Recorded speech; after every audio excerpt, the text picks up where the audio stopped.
श्रीराम जय जय राम। धर्म म्हणजे नीती आणि अध्यात्म यांचा संयोग। द्वैत आणि अद्वैत ही काय भानगड आहे? भगवंतापासूनच सर्व झाले, एकापासून दोन झाले। आपण मूळ स्वरूपापासून बाजूला झालो म्हणून द्वैत आले। मायेमध्ये सापडले नाही म्हणजे अद्वैतात राहता येईल। माया कल्पनेचीच झाली, तिला कल्पनेनेच मारावे, एकच करावे। अद्वैतात जे राहिले त्यांच्या नादी आपण राहावे। भगवंताचे होण्याकरता ज्याने मी वेगळा झालो ते सोडावे। ज्याच्यापासून माया निर्माण झाली त्यालाच शरण जावे। माया तरी भगवंतामुळेच झाली। जो भगवंताचा होतो त्याला माया नाही बाधत। मायेचा जोर संकल्प विकल्पात आहे।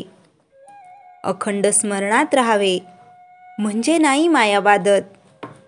भगवंताचे नाम हे स्थिर आहे, पण रूप मात्र सारखे बदलते।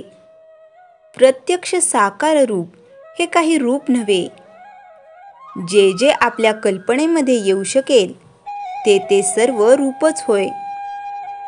भगवंताच्या नामात मोबदल्याची अपेक्षा नाही, म्हणून ते पूर्ण आहे। असमाधान हा पूर्णत्वाचा स्वभाव होय।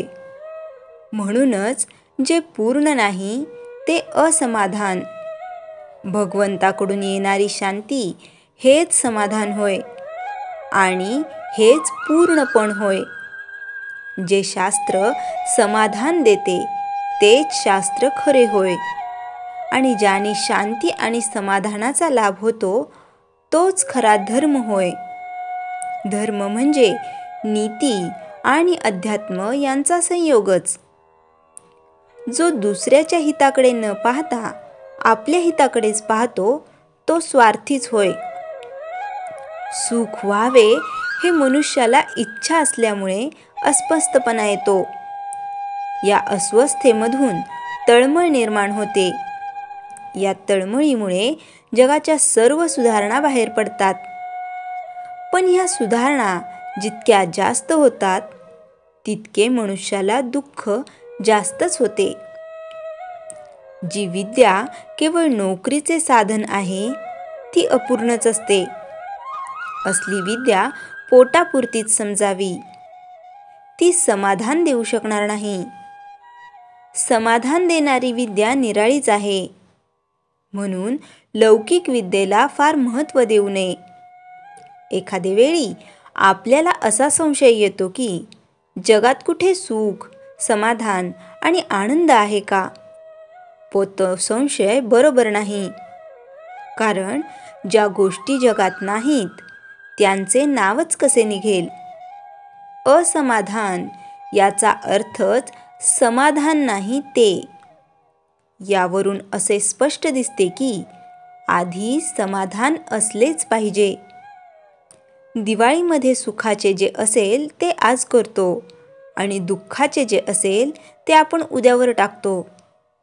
याचा अर्थ असा की आपली काळजी नाहीशी झालेली नसूनही आपण आजचा दिवस चांगला म्हणजे काळजीविरहित घालवतो।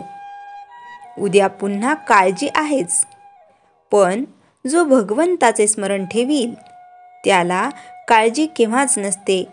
श्रीराम जय जय राम। चैतन्यवाणी ज्याची प्रत्येक कृती रामाच्या स्मरणात होते तोच खरा रामराज्यात राहतो।